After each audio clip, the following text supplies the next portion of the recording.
Now, we get lots of emails from people who want to set up their own business, but, well, they're just not sure how to go about it. Well, Rob's with a man who thought that and did just that and turned a passion for car tyres, what a passion to have, but turned it into a multi-million-pound business. Adam, I'm at Coatbridge in Glasgow, and I'm in a tyre warehouse, as you might guess, from the large number of tyres stacked up behind me. Now, this operation is part of a business that's grown incredibly quickly, and it's one of the big success stories in business up here in Scotland. And the amazing thing about it is, it's all been set up by a guy who's just in his 20s. At 26 years old, Mike Welch is running a tyre empire that's growing by 700% every quarter. His Scotland-based business sells around 2,000 tyres a week. It's growing so quickly that yesterday was its busiest ever day, but today will probably prove even busier than that. Such phenomenal growth won him the award last year as the Shell Young Entrepreneur of the Year. His company, Blackcircle, runs an internet and call centre operation that takes orders from customers and then farms them out. The tyres are supplied by wholesalers like Stapleton's here in Glasgow. The customer then books an appointment to have them fitted in a network of 800 affiliated garages around the UK.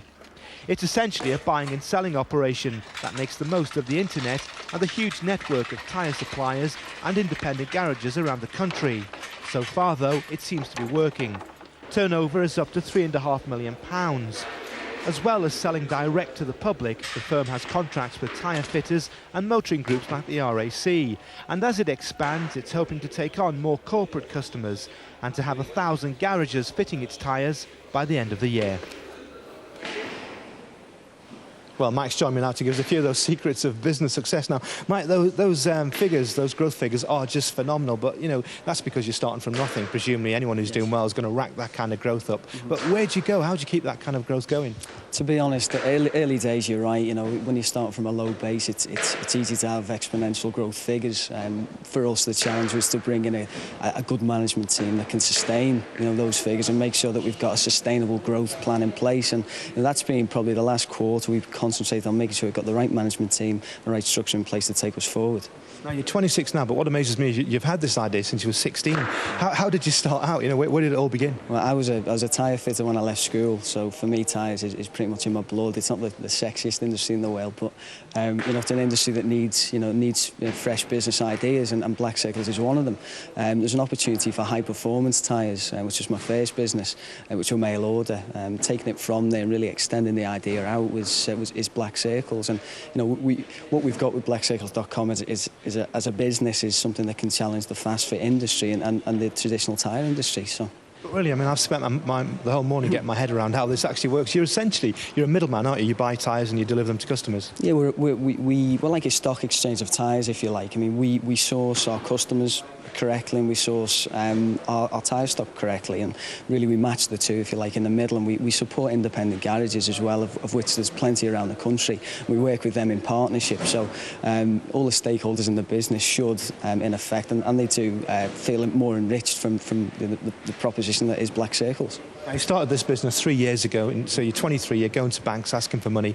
What kind of reaction did you get?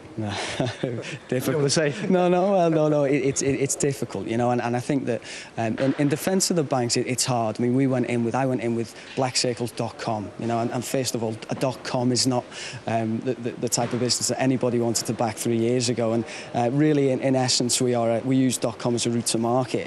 It's by no means the only thing that we've got in our armoury.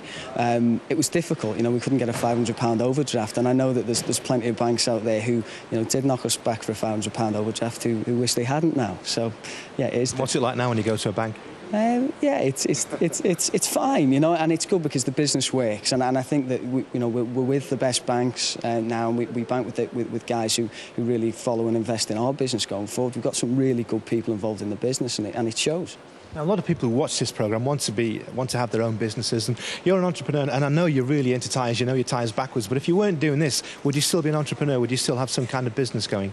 I think probably. I mean, tyres, as I say, is the industry I'm in, and people do say, when I was taking advice, people said to me, stick with what you know, understand your industry, which I feel I do. But yeah, I mean, maybe if I'd have been an apprentice diamond broker, I might have been in a diamond business, been a lot, I had a lot more money than I've got at the moment, believe me. But yeah, I mean, I think any sort of business idea, if there's any advice I can give, it's understand your industry. Stick to what you know. Does it come at a cost? I mean, do you have any kind of personal life? Because you must work pretty hard.